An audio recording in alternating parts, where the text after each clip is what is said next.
Hello' everyone, আজি আমি গৈছিলোঁ আমাৰ বঙাইগাঁও জিলাৰ খকৰপুৰত অৱস্থিত মা মহাৰাণী মন্দিৰৰ বুলি শাওণ মাহৰ শেষৰটো সোমবাৰ বুলি এয়া ধুনীয়াকৈ প্ৰসাদৰ থালিখন কিনি লৈ মাৰ মন্দিৰলৈ বুলি প্ৰৱেশ কৰিছোঁ। তাৰপাছতে প্ৰসাদৰ থালিখন ধুনীয়াকৈ সজাই পৰাই লৈ এতিয়া মাৰ ওচৰলৈ গৈ আছোঁ।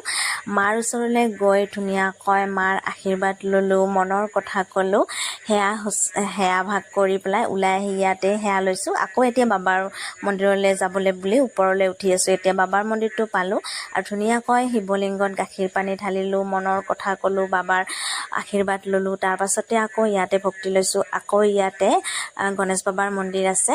তাৰপাছতে আমি নামি আহি পেলাই তললৈ আহিছোঁ। তললৈ ইমান ধুনীয়া এটা পৰিৱেশ চাওকচোন, ইমান ডাঙৰ পুখুৰী, তাত ইমান ডাঙৰ ডাঙৰ মাছ আছে। দেখি পেলাই মনটো বহুত বেছি ভাল লাগিছে। আৰু এটা কথা জানানে, ইমান ধুনীয়া ঠাণ্ডা বতাহ বলে নহয়, ইমান গৰমত গৈছোঁ, বতাহ খাই বহুত বেছি ভাল লাগিছে। ঠাইখন বহুত বেছি ভাল লাগে। আৰু শেষত আমি মাৰ খিচাৰি প্ৰসাদ খাই মাৰ মন্দিৰৰ পৰা বিদায় লৈছোঁ। আজিলৈ আহিছোঁ তেন্তে, বাই।